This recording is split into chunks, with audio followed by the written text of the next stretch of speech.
Greetings, everyone. Welcome to our Get Informed virtual workshop webinar here today. We are here to celebrate Voter Education Week. It is our 2023 Voter Education Week. We are, I'm going to just normalize technical difficulties here as I stop the video that I was playing before. Anyhow, welcome. My name is Tiffany Thornhill. I'm the Senior Program Coordinator here in the Congressman Ed Pastor Center for Politics and Public Service. We are here today to celebrate Voter Education Week. So National Voter Education Week is a weekly celebration that is this week through October 2nd through October 6th, and each day has a theme. So today's theme is request your mail-in ballot. We're not going to be requesting our mail-in ballot today. However, we do have a wonderful presentation from the Citizens Clean Elections Commission here, which will help you get informed on how to request that ballot and how to be an informed voter in this next election cycle. So we'll just go over what the days are for this week. So yesterday was register to vote or check your registration status. Today is request your mail-in ballot. Tomorrow is make a plan to vote. And Thursday is learn what's on your ballot, and Friday is level up your voting engagement. If you would like to participate in National Voter Education Week, we have, I'm dropping the website in the chat. It is votereducationweek.org. You can go ahead and visit that website and find more about this week. So without further ado, I would like to introduce my colleague, Chris Henwood. Chris, can you give a little hello to the audience? Hi, everyone. Yeah, my name is Chris Henwood. I am the Masters of Social Work intern here at the Pasteur Center and just looking to support what we're doing here today and be a part of Voter Education Week. Thank you, Chris. So without further ado, we will hand it over to Avery. Avery? Thank you, Tiffany. I really appreciate you all inviting me to provide this virtual workshop, because voting is very important, as we all know, and we are celebrating that with National Voter Education Week. And today I thought I'd give us some high-level tips on how we can get informed, how to request our ballot, of course, and then a little bit about media literacy and some things that we all should be looking out for, especially in the 2024 election cycle. So let me share my screen. This is always fun. Let's see.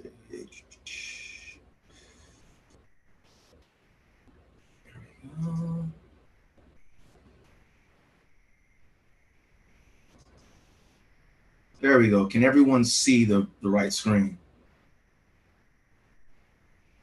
Nothing's showing yet. Nothing's showing? Oh, it's asking me which screen to share. Oh, that would help. Okay. Can you see it now? Okay. Okay. All right. So my name is Avery Zola. I'm the Voter Education Manager for the Citizens Clean Elections Commission, the Arizona Citizens Clean Elections Commission. And just to give you a little background about who we are, if you have not heard about us, the Citizens Clean Elections Act was passed by voters in 1998 via an initiative. Our agency is administered by a 5-member nonpartisan commission. The act basically established a system for voter education, clean funding for candidate campaigns, and we also do campaign finance enforcement. So the purpose of the act is to restore citizen participation and confidence in our political system, and also to improve the integrity of the Arizona state government and promote the freedom of speech under the U.S. and Arizona constitutions. So that is why we exist. Let's talk about voting informed. Let's talk about how to do that and what are some tips and some ways that we can do that effectively. First, let's talk about why even should we vote. And there's a lot of reasons. We all have different reasons, but I laid out some here because sometimes when you ask people why they should vote, they have like a blank stare in their face, but there's tons of reasons. So first, you want to participate in the democratic process. If you want better representation for you and your community, if you want funding for your communities, you're going to have to vote. Voting is something that can shape education, healthcare, immigration, infrastructure, our economy, how our veterans are treated, how our elderly are treated. They're all affected by how we vote. If you don't vote, someone else is going to vote. And will they vote with your same intention? Will they vote differently than you? You're not going to know unless you vote. Voting, it decides how our taxes are going to be spent. If you don't care how your taxes are spent or what the government is spending your money on, then that's on you. But voting is a way that you could help inform the government on how you would like taxes to be spent. We vote to defend our beliefs. You have to think that there's U.S. soldiers and civil rights workers that have given their lives for our right to vote. This is very important. We also vote for our children and the next generation to make things better than they are now, and hopefully things will improve and we'll have a better future. Low turnout usually means that important local issues are going to be determined by a small number of people. So anytime you see that only so many people showed up for a particular election, those are the people that made that decision on all of your behalf. So it's very important to show up to vote, and it is a power in voting. And I always like to show this. Don't be like Mr. Bobby McDonald here. He told his wife not to vote because he swore that he had it in the bag. He's like, I don't need you to go vote, honey. I know I got it. And guess what? The man lost by 1 vote. So voting is important. Voting is important. It happens, especially those local races. I can't stress this enough. Those smaller local races, city races, town races, ballot measures, like some ballot measures, those are the ones that your vote will have a much significant impact on. So when are elections in Arizona? Arizona has elections quite often. We have statewide and legislative elections every 2 years. In the even-numbered years, all statewide offices have 4-year term limits, and legislative offices have 2-year term limits. Elections occur in Arizona every year, and they're going to happen in March, May, August, and November of every year. Generally in March and May, they're going to be like jurisdictional elections, or maybe like bond measures, things like that. And August and November are usually for some of the bigger elections, like the primary in general, right? Voting is our opportunity to participate in the political process. So you want to make sure that you register to vote to activate your political power. It's one of the ways you can do that. So how do you get information about elections? Well, there's quite a few resources you can go to get the how, what, when, and who. BeBallotReady.vote for Maricopa residents. You can get a lot of information on there about your ballot history, things like that. Arizona.vote is a great website after you vote. If you want to see if your vote was counted, that's a great website to go to. azcounties.org. I recommend you going to that website if you want information on county races or county elected offices. They will generally have their own kind of candidate guide on their website for county offices, like county attorney, things like that.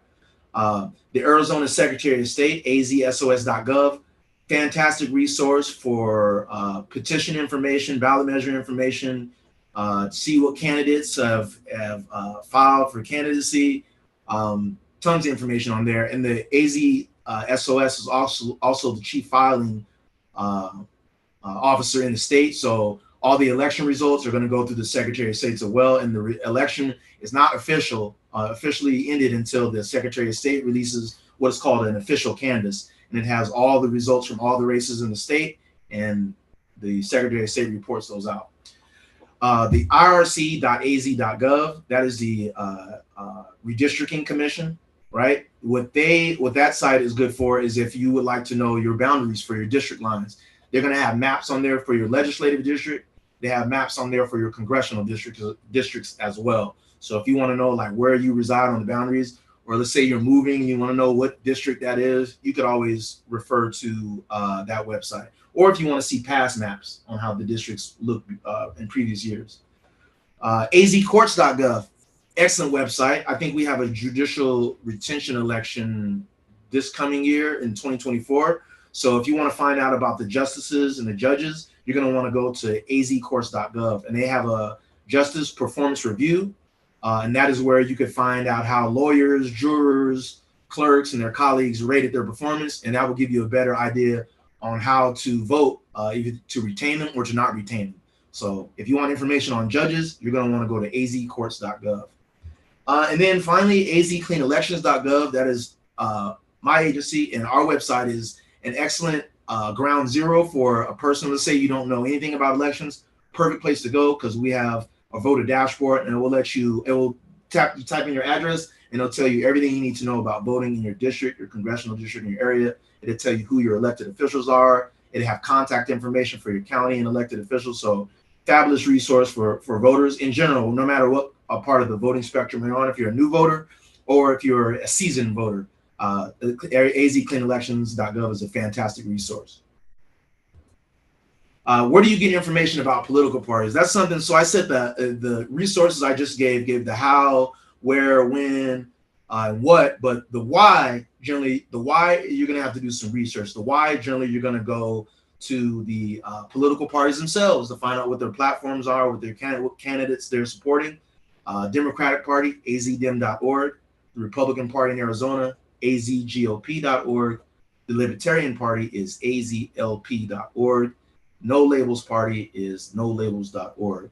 And I will say that if you wanted to find more information about your about a candidate, whatever political party they're on, a good thing to do would be to check their social media and check their website, of course, their candidacy website, but also check their social media and see what kind of things that they're promoting and that they're talking about. That's a good tip I always like to give. So how do you be an informed voter? How do you get your information to make a good decision once you get your vote by mail, or you're in the your polling location? Well, first thing you want to do is you want to pay attention to the news. I know the news sometimes it seems like it's just doom scrolling, but the news is important, and it has there's benefits to the news. So you want to subscribe to a paper or a reputable paper or publication. that you can get your news from world events, local events, things like that, national events. You also want to read about American history from a variety of perspectives. You'll want to read history about the Latino perspective, from Mormon settler perspective, from the Native American, from African American perspective, because every community is going to have a different outlook and a different perspective on the way things should be. And it's good to educate yourself on some of the cultural values of different communities, especially when it comes to the table and you have to make a compromise or things like that. But it's also good to know your neighbor. You know, Arizona is a very diverse state, and we have lots of different cultures and communities within the state. Next thing is learn how to identify false information. We're going to get onto this a little later, but learning how to identify false information is important, especially dealing with in the realms of elections and politics, because there's a lot of bad actors out there that purposely promote bad information or confusing information. Sometimes it's done on accident, but we'll get to that. Another thing you can do is you're going to want to watch debates. The Clean Elections Commission, we hold debates in all legislative districts, statewide debates, and congressional districts. So one of the best ways to find out about a candidate is to hear them speak, hear the words that comes directly out of their mouths, and also body language. I think they say like body language is like 85% of how we understand each other. So it's very important for you to take the time to watch a debate of a candidate who is going to represent you in your district, congressional district, or for your state. And then lastly, you want to research the candidates. Research your candidates before you vote for them. We have a voter education guide that's coming out next year for the primary and the general. Go to the candidates' websites. Go to check out news articles that have been written about them. And then also, like I mentioned before, there's social media. Their personal social media or their campaign social media site is a good place to find out kind of where they stand on certain issues. All right. How often do we vote for president? I will answer this. We vote for president every 4 years.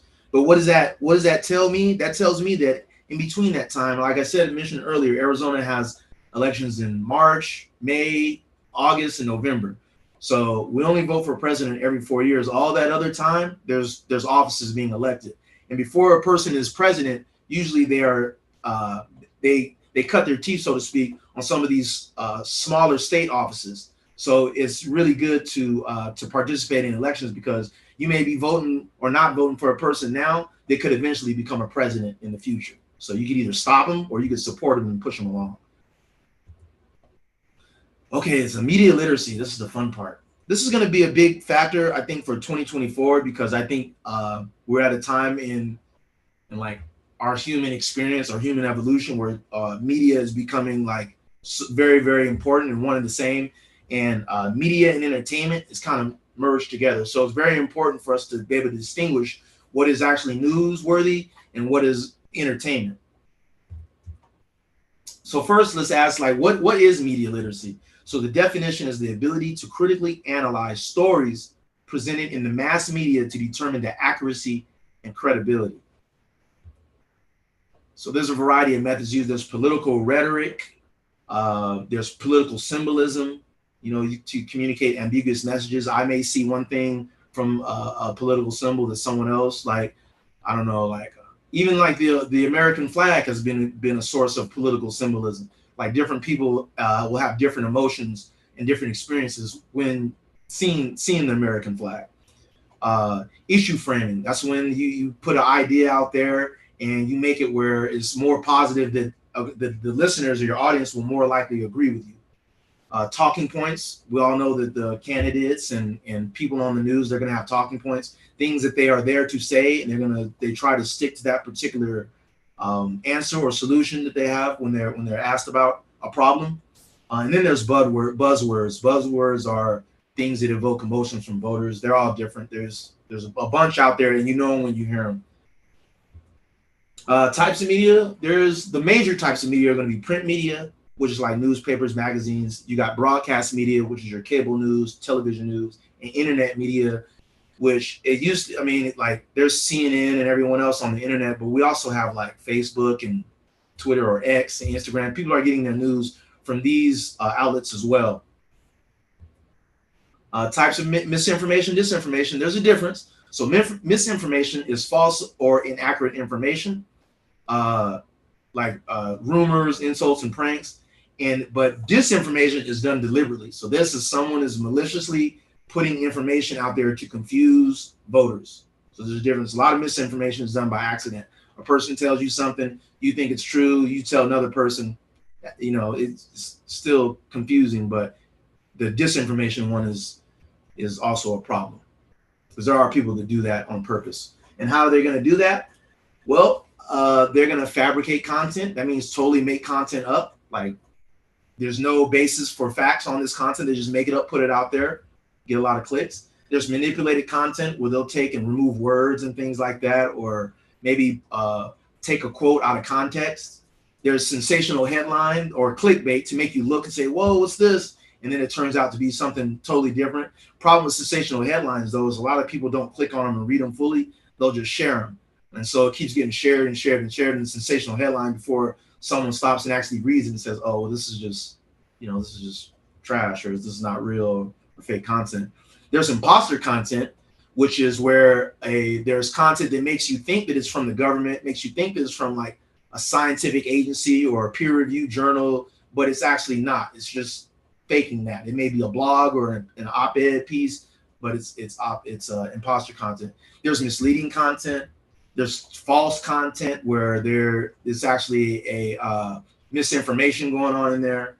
There's also satire and parody. Satire and parody gets a lot of people. It's gotten me before, but that's when it's not intended to be taken factually or serious at all, and it's just meant to be a joke. It's just meant to be a joke, but you'll be surprised on how many people take a satire or a parody and knee-jerk reaction makes them share it, and they don't think nothing of it aside from what they just saw, but it's already out there in the internet sphere, so be careful of that. False connections, that's like the straw man. They'll take one connection and they'll say, because this happens, that means that this person is responsible for this. So there's a lot of things. There's sponsored content, meaning that if I want to do let's say I want a soda company, and I pay a group of scientists to publish a paper saying that sugar is actually good for you.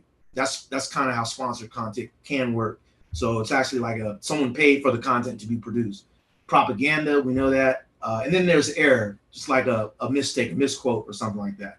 So there's a lot of things that can go wrong when you're trying to deliver an accurate, factual message to the voters.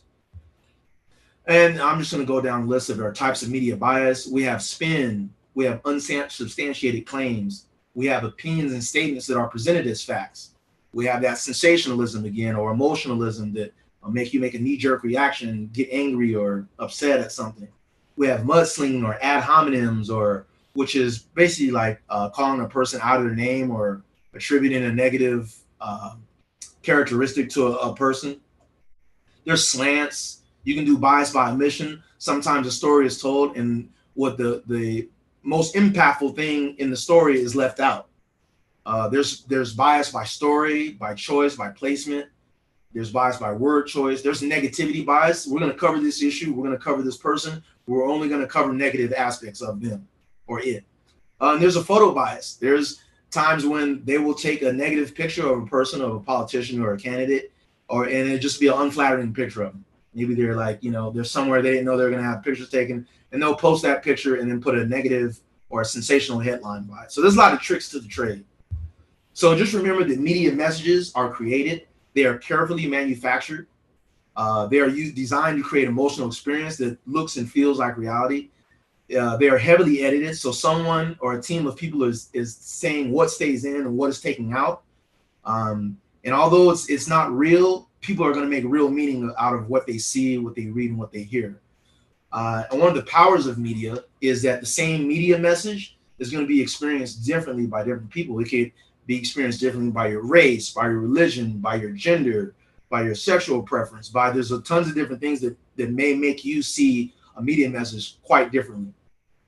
And last but not least, you got to understand that a media outlet, a media publisher, has embedded values and viewpoints. And what does that mean? That means that if I'm a publisher, if a publisher owns a news organization, that publisher is going to have their own opinions and values that they want to promote. And that is going to bleed through to their to their media outlet that they own. So you got to keep that in mind.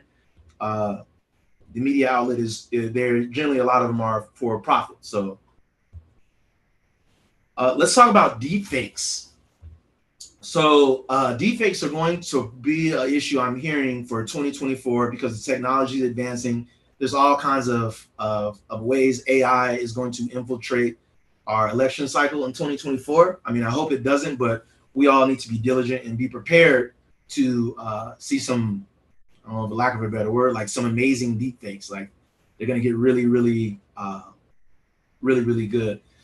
Deepfakes, basically what a deepfake is, it uses AI to represent the likeness of a person with video or audio. So it could, there's deepfakes of Ulinsky. There's deepfakes of President Obama.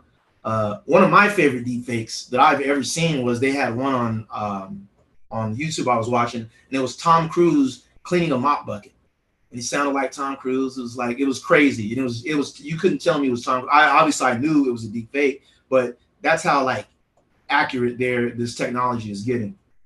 And of course, the concerns with deepfakes are going to be from fake news, misleading videos from potential candidates and things like that could happen. There's also shallow fakes, shallow fakes have existed for some time. And that's basically when you doctor a video or you present a video out of context or chop it up to make it look like the person said something they didn't say, or that something is happening that isn't quite happening like that. And then there's also voice cloning. Voice cloning is simple. You get a call and it sounds like your cousin Mike, but it's not your cousin Mike. It's just it's a AI program to clone his or her voice. So we'll all have to be on the lookout for that. So if you get an email from your favorite candidate and it doesn't seem right, it probably isn't. You might want to double check that, just verify that it is what it's supposed to be. And how do you check that? You can always reach out to the candidate directly on their Twitter a lot of times, or on their website. Okay, now, have you ever been fooled by misinformation or disinformation? And I'm going to volunteer myself for this. I have, and it was super embarrassing. And my sister basically had to tell me, this happened in I'm going to show you the picture that got me too. It happened years ago, but my sister, she sent me a message privately like, hey, Avery, that's not real. You need to take that down. And I felt like, what? Like, what are you talking about? And then I looked at it, I was like, oh yeah, why would I think this is real? This is so stupid. This is what I thought was real right here, guys. Embarrassing. SeaWorld employees place orcas in plastic bags of water while cleaning tanks. This happened in 2015, so it was before I finished some of my degrees. So I would like to think that I'm a lot smarter now. But if you look at this, let's talk about why did I get fooled? I got fooled because I saw something. First, let me give you some context. I love dolphins. I love orcas. I love all the sea creatures, right? So this automatically made me angry when I seen two orcas in plastic bags. They have the bold headline, it looked reputable, but the thing that I missed is at the very top it said The Onion, and The Onion is a satire news magazine, and so that got me. So we all need to be diligent and just before we get a knee-jerk reaction and go off emotion and then immediately share something, we need to investigate it and take time to digest it to make sure that it's not, as they say, fake news. So what questions should we be asking? We should be asking who created this message and why are they sending it, right? We should be asking what techniques are being used to attract my attention. Are there framing? Is it like story choice? What lifestyles, values, and points of view are represented in the message? Does the message contain bias or stereotypes? How do you know if there's a stereotype? The only way you can know if something is a stereotype is by experiencing and being educated on different cultures. How might different people understand the message differently from me? So you have to think outside of your own head, outside of your the bubble that is you, and think like, okay, I understand this because of my life experiences, but how may another person understand this with a different set of life experiences? And then finally, one of the oldest tricks in the book, of course, for sending a message is what is omitted from the message? What is omitted from the message? So now let's talk about make a plan to vote, which is important. So it's really like a 3-step process I got right here. So make a plan to vote. First thing you want to do is double check your voter registration and make sure that you have proper ID. You can re-register or check your registration as many times as you like. It does not cost you a thing. So if you think like, just re-register. You need to re-register if you move, even if you move across the street, because we all know that sometimes that's where that IRC, Independent Redistricting Commission website comes in handy, because the district, you can move across the street and there'd be a whole nother district, right?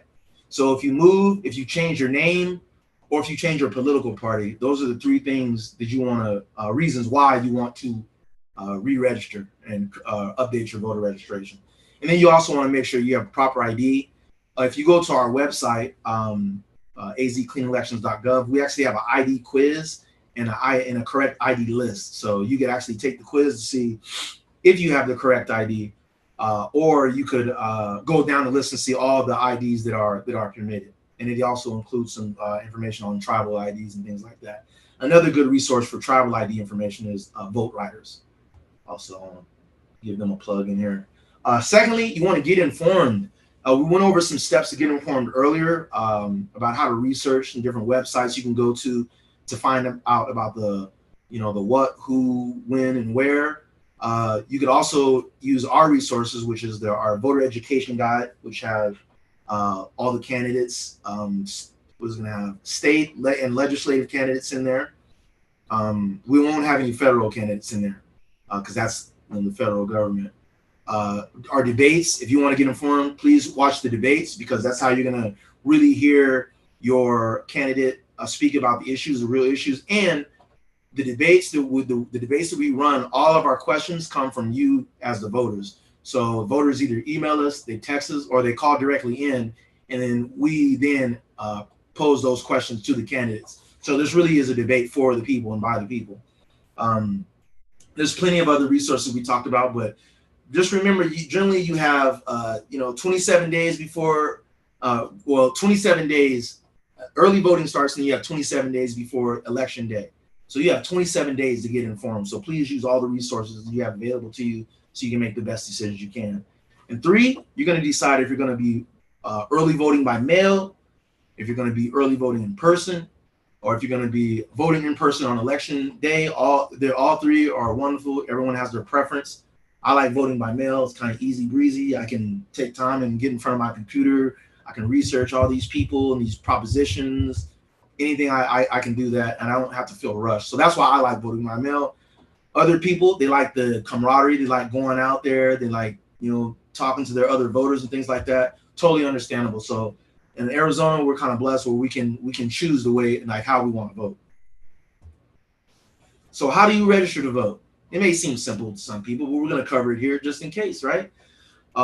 First off, you're going to register online at servicearizona.com. I know on the Clean Elections website and Maricopa County's website, there's a link to servicearizona.com. So there's a variety of ways you can get there. So you can go to our website, Maricopa County's website, and other websites to get to Service Arizona, or you can go directly there to register to vote. Another way, you could download the state registration form and mail it directly into your county recorder, right? So if you don't have a computer at home, you can go to the library, download the state registration form, and mail it to your county recorder's office. If you can also download the federal, the asu.turbovote.org is used at ASU. You could also download the federal registration form and mail that to your county recorder's office as well. So there's some other things that you need to check to make sure that you can vote and register to vote. So are you a resident of Arizona? And I believe you have to be a resident of Arizona at least 29 days before the next election. I have not been convicted of a felony, so you can't be convicted of a felony. And if you have to have your civil rights restored, and you have to get with a lawyer in the county elections department to do all that. You can't be adjudicated or incapacitated and have your voting rights revoked. And that's basically a person with severe mental illness where they can't make decisions on their own. You got to be a citizen of the United States, right? You got to be at least 18 years of age by the next general election. This is the wrong date up here, but the next general election this year is November 2nd. So you would have to be 18 by November 2nd of this year if you wanted to vote. So you can still register now. Let's say you turn 18 on November 1st. You can register now and then go ahead and vote on November 2nd. If you don't have a driver's license, you're going to want to put the last four of your social security number. Or if you do have a driver's license, obviously you're going to put that, or a state ID, so a permit, things like that, or any other kind of state ID that you would have. You're going to need to put your current address. You need to put your party preference. Now, this could be the Libertarians, Republican, Democrats, no parties label, or you could do a no party designated is what we call independents. So if you're independent, you're no party designated. So you just put no party designated there. You can vote by mail, and it has a little check if you want to vote by mail or in person. If you put vote by mail, they can put you on the active early voting list. And then as long as you participate in consecutive elections, you will continue to be on this list and they will mail you your ballot. And then there's going to be a little mark. Would you like to receive a publicity pamphlet via email? This publicity pamphlet is going to come from the Secretary of State. And generally what this will have in it is the propositions and ballot measures. You're going to hit your confirm information. You're going to hit register, and then you hit print your email confirmation. After you do that, you'll get your email confirmation, and you utilize that for some time. But the county will mail you your voter identification card in about, I want to say 3 to 4 weeks, maybe 4 to 6 weeks. You should get your card in the mail. But you will be registered even if you don't have that card. But you could always verify that if you'd like. So how do you request your ballot? So request your ballot. If you're going to do that, you want to request your ballot immediately, right? As soon as early voting starts, which is 27 days before the election day. You could also request to be on the active early voting list. If you don't request to be on the active early voting list, the request for your ballot will just be a one-time early ballot. So you would have to do that every time you would like to vote. So like an absentee ballot. Let's see, the deadline for requesting a ballot is going to be 11 days before the election. So I think that's the second Friday preceding the election. So you have to request your ballot. Really before that, you want to, but like the last moment you could request your ballot is going to be about 11 days before the election because you won't get it in time. You know, there's a probability that you won't get it in time if you wait longer than that. So the U.S. Postal Service recommends that voters submit their ballot request early enough to ensure that it is received by the election officials at least 15 days before the election day. So you want to give it that time for the turnaround. All right, returning your ballot. So Arizona law allows voters on how to return our ballots outside of mailing through the United States Postal Service. You can return your ballot by dropping it off at any voting location in your county, right? Or depositing in a secured ballot drop box within your county, right? It has to be within your county, but any drop box. We also have a Google map on our website at azcleanelections.gov that will give you a list of ballot drop boxes in Arizona. So that's super helpful. Just a little note you want to remember is that all voted ballots must be received no later than 7 p.m. on election day. So if you are mailing your ballot in, if you're dropping it off, whatever, it has to be in that facility before 7 p.m. on election day. Once that 7 p.m. deadline hits, then that ballot is no longer valid. If you do return your ballot to the United States Postal Service, we recommend that you return it as soon as possible. The latest date to mail back your ballot is 7 days before the election. And this is if you're going to return it through the post office. The postage is prepaid, so it does not require a stamp. So you don't have to put a stamp on your ballot to send it back. And then there's UOCAVA voters, which stands for, I always have to write this down as I forget it. It's the Uniform and Overseas Citizens Absentee Voting Act. UOCAVA voters have the option to receive and return their voted ballot electronically. And what that basically is if you are, I voted this way before, I was in service, but if you are a military member or family member overseas and you still want to vote, of course, then you are able to basically, it used to be fax, but now I believe they send like an electronic email. It might still be fax, but they send the message electronically they send your ballot electronically, and that is how you vote. So there's plenty of options on returning your ballot. The biggest thing that I'll say is don't wait to the last minute because there's lots of different options and resources to help you get your ballot to where it needs to go. Just don't wait to the last minute. If you're unable to mail your voted ballot back 7 days before the election, we do recommend that you drop it off at a polling place, vote center, or ballot box. So if you're like, oh, it's the 6th day, don't take the chance. You can come to our website or even the Maricopa County's Be Ballot Ready website and locate a vote center, polling location, or drop box and drop the ballot off there.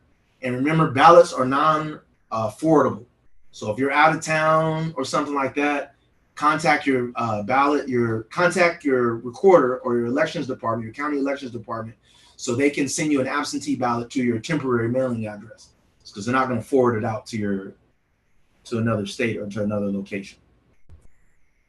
So again, we have options on election day. We have voting at our polling place, and just remember that your polling place is generally assigned to you. So people in certain districts and certain neighborhoods are assigned to particular polling places. So you can't just go to any old polling place, or they're going to give you a provisional ballot and tell you, hey, well, you're not supposed to be here. You're supposed to be at another polling location. Or you can go to a vote center, and I think Pima County is moving to that vote center too, but Maricopa definitely has lots of vote centers. I think they have the vote center model going right now, but the vote center, basically, you can be from anywhere and drop off your ballot. Anywhere in the county, drop off your ballot at that vote center. And then finally, there's the drop boxes. Drop boxes are generally located on government buildings, outside of courthouses, and in some places inside of the government buildings or courthouses. These are generally pretty safe places to just drop off your ballot. They're secure, they're checked on, and a lot of them have cameras on them as well. All right, and so this is a big one. I get asked this all the time from college students about voting. So if you're in state, when you register to vote, use the address that you consider your home address, right? Because it's going to determine your district and who you're eligible to vote for. So if you are still considering yourself living at home, even though you're an in-state student, then you can use your home address for your voter registration. But if you consider yourself living at the dorm or living off campus somewhere, and you consider that your home address, then you want to register with that home address, because that may be a different district, maybe, it's going to be different congressional district, whatever, but it's going to be different. So you want to keep that in mind before when you register to vote. I want to register in my home. Where's my home is what you need to decide. If you're going to be temporarily away from home, that's where that absentee ballot comes in. Contact your county recorder. Make sure you give them enough time and let them know your new mailing address so they can mail it out to you. Okay, so if you are out of state student and you are attending, let's say you're out of state, you're attending school at ASU, you can only be registered to vote in one location. So you can't be registered to vote in, let's say, New Hampshire, and then come out here and then register to vote also. What you'll need to do, if you want to be registered in Arizona, you need to contact your county recorder prior to every election and let them know you want that absentee ballot mailed out to your location and state. If you're registered in another state, but at ASU, then you'll want to contact your home state secretary of state or county recorder and have them do the same thing, basically send you an absentee ballot so you can still participate in that election. But the important thing about this is that where you reside may affect your tuition. So it's very important that you maybe talk to a counselor or talk to someone about that before you decide what address you're going to use as your voter address or your voter registration address. So here's some more voter tools and resources. My voting dashboard, that's the page I told you about that will take you to, what time is that? We have some time. I'm going to show you this. I think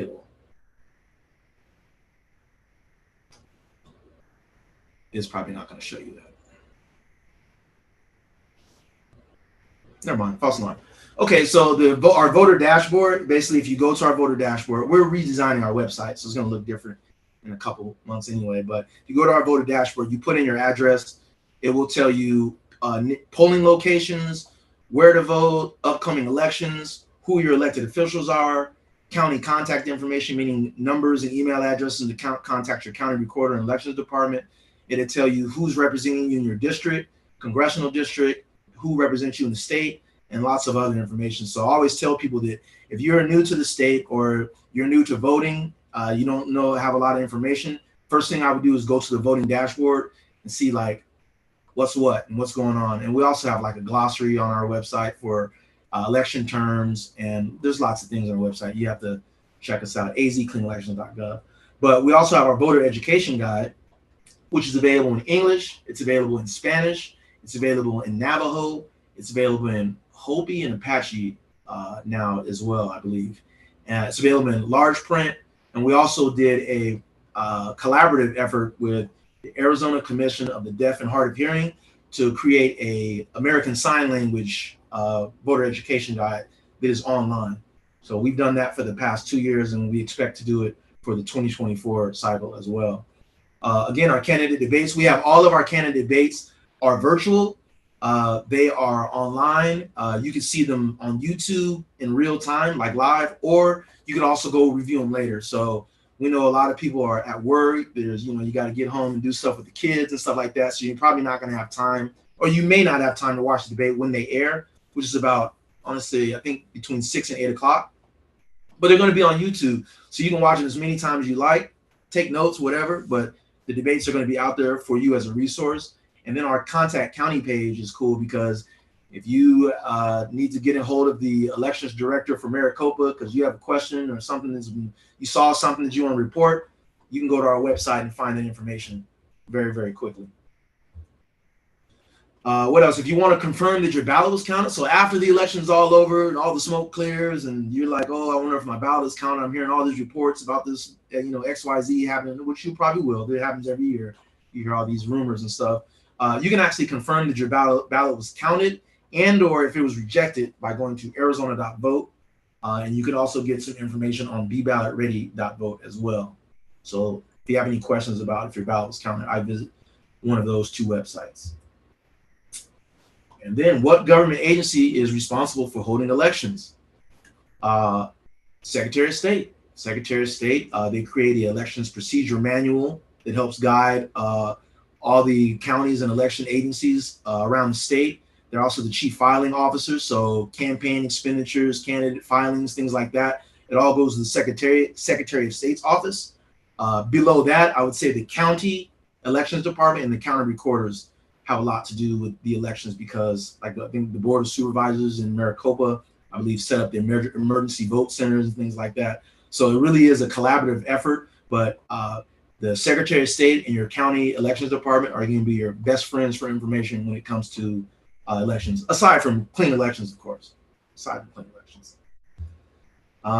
And that is what I have today, but I really want to appreciate your time. I appreciate Tiffany and Chris and the Pasteur Center for inviting me up here to talk today. And let me know if there's any questions. I'd be more than happy to answer them. Thank you so much, Avery, for that very informative presentation. I learned a lot about from the presentation, and I'm hoping that those who are here right now learned a lot, and those who watch the YouTube video later will have learned a lot. Just to throw it out there, here at ASU, we use asu.turbovote.org for all voter registration here. It is very easy, very user-friendly. You go right to it and you can register right through that link. So not to steal the shine of the Arizona Citizens Clean Elections Commission, but we do use that platform here at ASU. So we do have a couple questions. So first question regarding media literacy and misinformation, disinformation. So how would somebody find legitimate news and or those peer-reviewed articles out there so that they can use their critical thinking skills while looking on social media or the internet or whatever they're doing to get educated about the current election cycle? Do you have any websites or news sources that you could recommend? Well, since we're a government agency, I can't outright recommend certain news sites and agencies. But what I will say, like, they're out there, and what you're looking for is the most fair and non-biased news entities that are available. As far as your peer-reviewed journals, you're going to want to look for universities because universities pump these out a lot. There's like scientific and medical review journals. You want them to be reputable. And a lot of times when I'm looking at someone's report or when they cite a journal or something like, or a research in an article, I go and look up that research to see if it's credible. So that's the first thing that you can do. I mean, that's one of the things you can do for peer review. But for news, I would say NPR. And I like NPR. This is from personal. This is not Clean Elections. This is personal. I listen to NPR, although I have heard people say, oh, well, that's not really non-biased for whatever reason. But you have to find something that speaks to you and that you feel comfortable with listening and that you think that they're giving equal opportunity to both sides to state their case. You may not agree with both sides, but at least they're letting both sides vent. What I will tell you off rip is that MSNBC is going to be a partisan news network, just like Fox is going to be a partisan news network. And there's nothing wrong with those channels. If you lean a certain way, right or to the left, and you enjoy those channels, that's fine. But just know that they're partisan, so you're not going to necessarily get both sides of the issue. So you really want to find issues. I mean, find like the most. Usually, it's like I think what, like AP News, stuff like that. They're just reporting the facts, you know. And that's not nobody. It's not an endorsement of any particular news agency or anything, but that's kind of how I do it. There's that. If you Google that, there's actually a diagram. I'm going to email it to you, Tiffany. There's a diagram that shows you all the news outlets that are in the middle, and then the news outlets that are on the right, and the news outlets that are on the left. I'll send that to you, and that's something you could use. But it's up to much debate. Like, people will still say, "Oh no, that's to the left," or "Oh, that's really to the right." So it just depends. All right. Thank you so much for that. Chris, did you want to share the questions that are in the chat here? Yeah, I think you got kind of touching on this a little bit, but I think a big problem that we see today is there's a lot of apathy and cynicism around voting, whether that's your family, friends, classmates. There's just currently an environment where there's a lot of distrust for the process.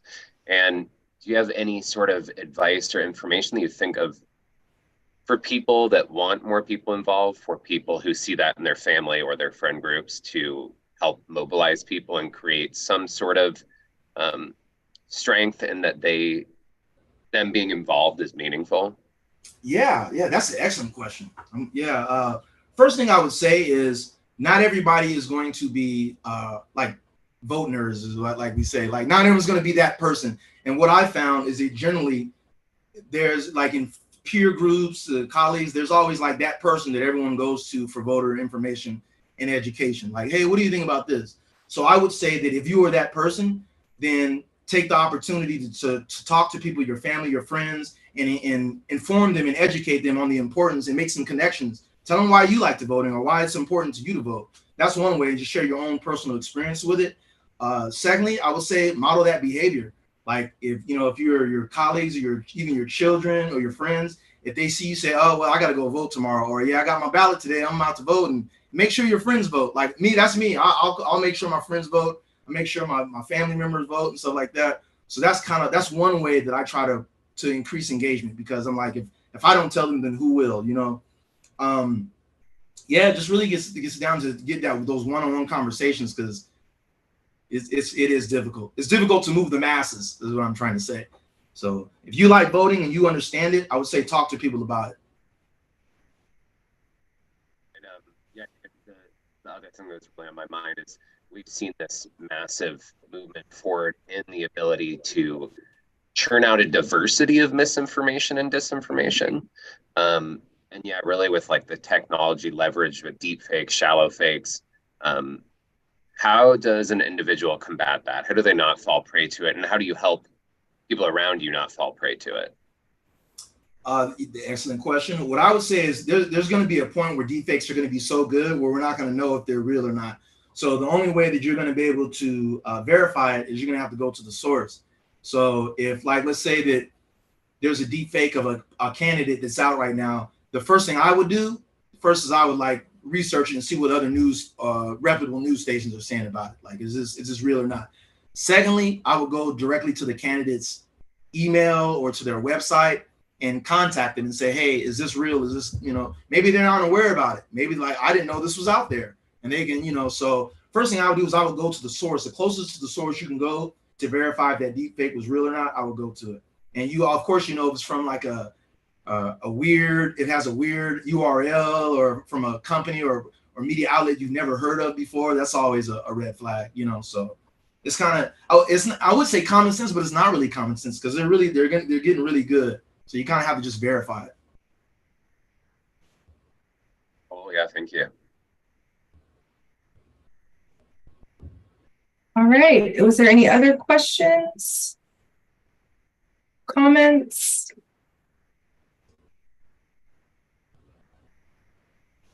'Cause, No. All right. Well, thank you so much, Avery, for your time today. Thank you for this very impactful presentation on getting informed, being an informed voter, and getting ready for the next election cycle. I really appreciated you sharing the information about judges and the court system, because that is one that we see folks kind of pass over because they don't know a lot of information about that. But we do vote in our judges. They are elected officials. They are in elected positions. So I really appreciated you sharing a little bit about that. Is there anything else that you want to share with regard to voting our judges in, and things to look for when you're looking on that website, different things to kind of pay attention to when you're trying to understand which judge would be the one you want to cast that vote for? Yeah, absolutely. And I'm glad you brought that up, because I hear a lot of people, and I thought this before too. It's like, we're just going to vote no on all of them because they need to be recycled, and, you know, you can get them out of there. They've been there too long. But that's not a good method, because you might be getting rid of an effective judge, a good judge. So if you go to the azcourts.gov, it's actually azcourts.gov/JPR, and that's Justice Performance Review. If you go there, they're going to actually have like a list where they give you a grade or an evaluation on each judge on how they performed, and they're graded by their peers, so fellow judges. They're graded by people who've been in their courtroom, you know, as litigants. They're graded by their clerks and they work in the office, and they're graded by the jurors who've been on the jury. So it's really a pretty good sense of, you know, and it asks questions like, how does the judge manage the courtroom? How does the judges, like, their attitudes, their, you know, all that kind of stuff that you would think of when you're facing a judge. And I say to people, if you've ever been in front of a judge for whatever reason, and you thought you were treated unfairly, that is the time where you could take it out, and not take it out, but that is the time where you could voice your opinion on how the judge handled the case. And it's like when you get, like they say, bad reviews, like if you have a bad experience, you're going to tell like 100 people. You have a good experience, you're going to tell 2. It's like that. You can tell other people, like, hey, yeah, this judge, I had a real bad, you know, experience with him, blah, blah, blah, blah, blah. You might be able to persuade them to vote that way and get that judge off the seat. So you do have power in voting for judges, and I wish more people would take advantage of it, because it would probably change like the judicial attitude, you know, on how they see when people are in front of them. I think that would help even the playing field, so to speak. Yeah, thank you so much for sharing that. I really appreciate that response. I think it's important to be aware of all of the different elected seats that are out here, so that we know who we're voting for, and we know the power of our vote. And we know that we're not just voting for the governor, for the president. We're actually voting for people who are making everyday decisions for everyday people. And so that stressing that importance is really helpful. So thank you so much for that. Was there any final thoughts that you wanted to share before we end today? All I want to say is that thank you for everyone who joined, and I'm sure this will go on YouTube, and I hope people will consume it and digest it, because 2024 is going to be an exciting election year. So we're going to have a presidential preference election. You know, we're having a primary, a general. It's very, very busy. There's going to be a lot of information, a lot of misinformation, a lot of disinformation. So please do your diligence and try to research the candidates. Use the Pastoral Center's resources, Clean Elections resources, to stay informed, because you're really going to need to have your head on a swivel and have all your faculties together to be able to make the right decisions moving forward. So that's what I want to say. Just choose wisely. Yeah, thank you so much for that. You're right. It's very important. In 2024, we have all of our legislative seats here in Arizona are flipping. And so every single one of them, we are going to vote in again or vote someone new in again. So it's very important that we are participating in this. And if we're not participating in this, that we're engaging other folks who can participate in this process. There was one other portion before we end where you were talking about rights restoration, and if you've ever been convicted of a felony. I think that it's important to look into that, because there is some language around first-time felonies and how you can get your rights restored. It's a very simple process if you're a first-time felony. So maybe we'll have another session where we talk about rights restoration and those who are looking towards civil rights restoration as well. But thank you so much for the little snippet that you did give to that. But I did want to stress that, one felony is not going to, it's easier to get those rights restored so that you can participate in the political landscape here in Arizona. It looks different for every state, but here in Arizona, one is workable. So again, thank you everybody who came and participated in the webinar today. Thank you to everybody who's watching the replay on YouTube. Thank you to Avery and to Arizona's Citizens Clean Elections Commission and the continued partnership with the Pastor Center. We are so grateful for you. We're so grateful for the work that your organization is doing, and so grateful that you say yes when I call. So yeah. Thank you also to Chris for being here, supporting behind the scenes and managing the questions that came through. We are so grateful for you as well, Chris. So thank you, and happy Voter Education Week, everyone. All righty. We'll see you next time. How do I end this? Remember, normalize